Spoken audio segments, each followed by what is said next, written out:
I am Moiz Ehtishamuddin, Assistant Professor of Mathematics at MVSR Engineering College, Hyderabad. In this session, I will discuss the basic points required for understanding Unit 5 of Mathematics 3, and also I would like to give an outline and overview of the complete unit, and it is going to be becoming the basic preliminary idea of the complete unit. Later on then I'll discuss in other parts of the session about each test of significance in detail in the other parts, which are going to share it soon.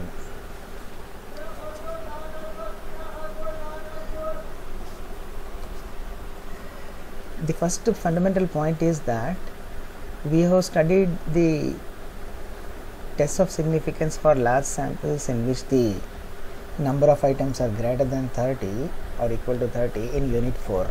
Right now in this Unit 5 we deal with only small samples, that are the samples in which the number of items are less than 30. And complete unit is dealing about only these three tests of significance, namely t-test, f-test and chi-square test. There are three cases in which we use t-test. That t-test I will talk about separately in another session. F-test in syllabus we have only for one particular situation in which we take the ratio of the variances, that, and chi-square test is discussed in basically two cases which are there in our syllabus, that is the checking the significance of the goodness of fit and checking about the independence of attributes, that I'll talk about in other parts of the session. It's going to be the basic preliminary part 1 of Unit 5.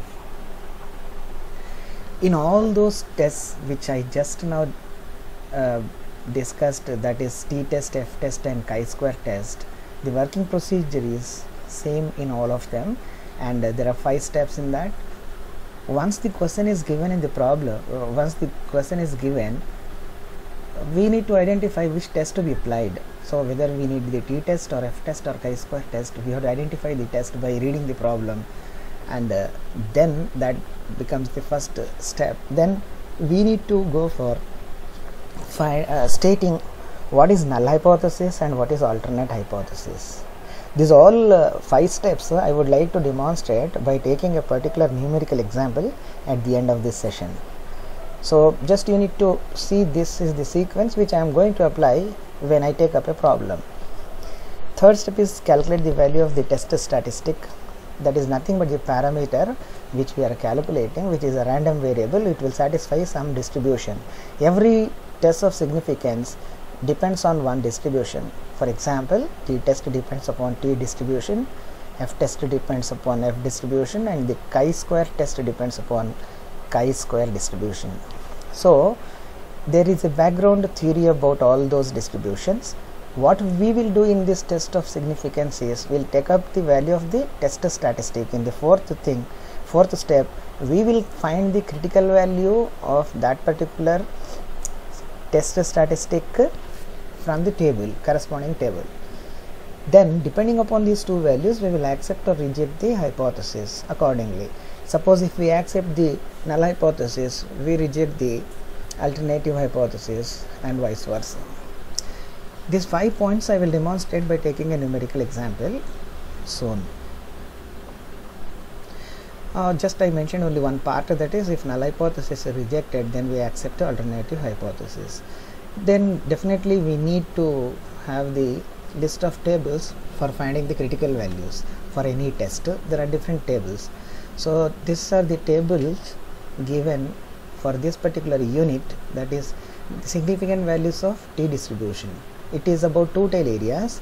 When I talk about t-test in the next part, I will tell in detail about these two tails, one tail and all these things. I would like to give some hint in this particular part. So this is all about you can see here this is the table for f distribution. Earlier it was about t distribution, and here we have the degrees of freedom, and here we have the level of significance. This level of significance is discussed here. This 0.02 means 2% level of significance. This is 5%, and this 5% level of significance is most widely used. If it is not specified, we will be dealing with 5% level of significance. And one point to be noted here, that for two tails, whatever is given for 10%, it will become 5% for one tail. And details of this I will give in the next particular session when I talk about t distribution. So just a conclusion to be remembered is that 10% level of significance given for two tails will become 5% level of significance for one tail distribution. Now it is the degrees of freedom. So whenever we come back to this t table, we will be looking at the number of degrees of freedom and at a particular level of significance. For example, I want the t critical value of t for 7 degrees of freedom at 5% level of significance for one tail. Then I have to go for 10%. I want 5% for one tail, so 10% for two tails. So 7 degrees of freedom at 5% level of significance for one tail is going to become 1.90, this particular value. This value, I mean to say this. Okay, so this 1.9 is the critical value for t distribution for 7 degrees of freedom at 10% level of significance for two tails and 5% level of significance for one tail. Let's continue now. That is the values continuing for t distribution. This is for f distribution, right tail areas, and it will be only right tail areas always. There will be no left tail areas in the case of f distribution. And these are the values for the chi-square distribution. Chi-square distribution. Okay. Let's get started. We will try to understand the basic terms used in this particular slide now. Testing of hypothesis. What is hypothesis? We are testing the hypothesis, but the question comes, what is hypothesis? More properly, it is called as statistical hypothesis. In short, we call it as hypothesis. It's an assumption or a statement. Simply, it's a statement which may or may not be true about a population which we want to test on the basis of the evidence from a random sample. For example, if we talk about a college, then all the students in that particular college is going to become the population. And suppose, for example, we visit some places of the college and select randomly some students, one student from one particular department, another student sitting in a particular canteen, another student sitting in a library, and like that if we collect a few students and then if we inquire about something, then that particular selected set of students is going to become a random sample. That particular random sample is a subset of that particular total set. That total set is going to be called as a population, whereas that set of students is going to become a sample, and because it is selected at all different places, it's going to be deserved to be called as a random sample. Now, that particular population and that particular sample will have some information, characteristic properties. Now, based upon that population, somebody will make a statement. That statement may be true or may not be true about the population. To check whether that particular statement is true or not about that population, we will try to find that evidence from the random sample. Now, the statement made about the population is going to become the null hypothesis, the hypothesis which is assumed to be true and tested for possible rejection. That particular statement which is made for the population, we call it as the null hypothesis, and we denote it by H0, this H0, H0. we will try to reject that particular null hypothesis only when it is to be rejected as per the calculation of that critical value. All that things we will see now. If the null hypothesis is rejected, then we will take up the alternative hypothesis. Alternative hypothesis is basically complementary to the null hypothesis, means it's opposite to the null hypothesis, and it is denoted by H1. Suppose H0 is mu equal to 5. This mu is the mean of the population. If somebody claims that the mean of the population is 5, then the complementary to that is mu is not 5, or mu is less than 5, or mu is greater than 5. So then any of the following can be taken as the alternative hypothesis. H1 can be mu not equal to 5, H1 can be mu less than 5, H1 can be mu greater than 5. So the two-tailed alternative will be mu not equal to 5, because that mu less than 5 and mu greater than 5, both cases are included in that. Suppose if we say mu is less than 5, then mu is to the left of 5, then it is going to become left-tailed alternative. If mu is greater than 5, then it is right-tailed alternative. Now when we decide and accept or reject the hypothesis, there is a quite possibility of the error taking place. We have the types of the errors that is occurring in hypothesis testing. Type 1 error is that when we reject H0 when it is true. So the null hypothesis is true, but we have rejected it, therefore it is going to become an error, and that error we call it as type 1 error. It is like there is a good lot and the seller is saying that it's a good lot, but we have rejected on a doubt that it is not good, so we have rejected a good lot, and that is going to be type 1 error. In the type 2 error, that seller of a lot, he is selling some items, for example, and there is a lot of items, he is selling that by saying that it's very good, but actually it is bad, and we have accepted it, then it is accepting a bad lot. That is type 2 error. Now let's come back to the point, that is, in this unit there are only 3 tests of significance. First is t-test. T-test is used in 3 cases, that all detail I will say in the next session. First, only for one numerical example I am taking one case of that. Students t-test is the full name, and it is used in one case where we want to check the significance between small sample, mean of small sample, and mean of population. For that particular checking, we need to calculate the parameter t is equal to x bar minus mu by s by root of n minus 1, and this particular t value is called as the test statistic, and it follows t distribution, that table which I have shown, with n minus 1 degrees of freedom, where n is the number of items in the sample. Now the point becomes simple when we go for a numerical example. I am taking only one case in this particular part. One numerical problem only. Next numerical problems I will show in next parts. The heights of 8 males, means this sample contains 8 elements, 8 items or else, participating in an athletic championship. So this athletic championship is going to become, it's like a tournament that is going to be becoming the population, and sample contains only 8 members, are found to be, these are the heights given, for 8 members present in that sample. Can we conclude that the average height is greater than 165 centimeters?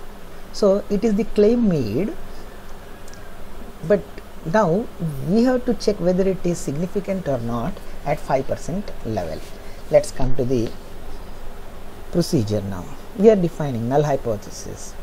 It is claimed that it is greater than 165, but neutral behavior, we assume that no, it is just 165, it's not more than 165. So the null hypothesis is H0, I'll just underline this one. So null hypothesis we have said as it is h naught, that is nothing but mu is equal to 165. Alternate hypothesis, it is given that it is greater than 165. So it's like this. It is the now try to understand one point here. The claim given is placed an alternative hypothesis, and we will assume always it is like this is the statistician's point of view, that it is not greater, it is just 165. And alternative hypothesis is like the other person is claiming.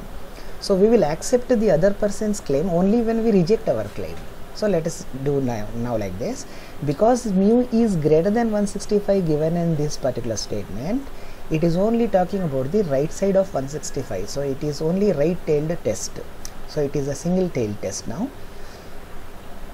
Okay, first of all, there are 8 members. So n minus 1 will be 7, that is 7 degrees of freedom. And the level of significance given is 5%. From the table of T distribution, 5% level of significance at 7 degrees of freedom is 1.895 for one tail test. If there is a table available for two tails, then you have to check a 10% level of significance. And as I said earlier, let us check it now. I am coming back to this T distribution. I have to check in 10% level of significance for 7 degrees of freedom, which I have shown as 1.90. It is rounded off here as 1.90, but in other book I noted down while writing that one, it was 1.895. So it is 1.895. This is the critical value. Now what is x bar? X bar is the mean of the sample, that is 1 by 8. 8 elements are there, and I am adding all the elements. I got 168.25. This 168.25 is giving a hint that yes, it is more than 165, but can we claim at 5% level of significance? We have to compare it with 1.895. Now here we need to find the test statistics. The test statistic is x bar minus mu by s by root of n minus 1. You need to remember this whenever you want to compare the difference between the mean of the sample and mean of the population. This test is for checking the significance of the difference between mean of the sample and mean of the population. So to calculate this, we need S value. That S value is standard deviation. That S square is the shortcut formula 1 by n into sigma x square minus x bar square. Without deviation, directly I have calculated the standard deviation here. Means directly I have used the values, original values, and sigma x square is 226616 minus x bar square is nothing but 168.25 square. Finally it is coming as 18.9375. So S square is this, and hence S is the square root of that, that is 4.3517. The test statistic is T is equal to x bar minus mu by S by root n minus 1 is root 7. Finally it is 1.976. Now this is the critical value, this is the critical value, this is critical value, and this is the calculated value. If the calculated value, this is the rule for t-test now, if the calculated value is less than the critical value, then we will accept the null hypothesis.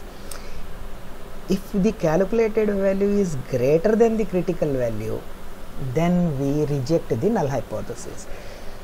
Depending upon critical value and calculated value, acceptance or rejection of null hypothesis will take place.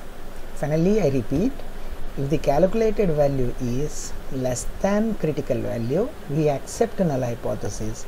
If the calculated value is greater than critical value, then we reject the null hypothesis. Since T is 1.976, it is more than 1.895, we reject the null hypothesis and accept the alternative hypothesis. Therefore, the average height is greater than 165 centimeters at 5% level of significance. This is another problem which is also solved by t-test to compare the difference or see the significant significance of the difference between means of two samples. This problem we have just now done is about only significance of the difference between mean of one sample and mean of the population. Here it is about two samples. We will see in the next parts, and the remaining F test, chi-square test and t-test problems we will be discussing in the next parts. Thank you.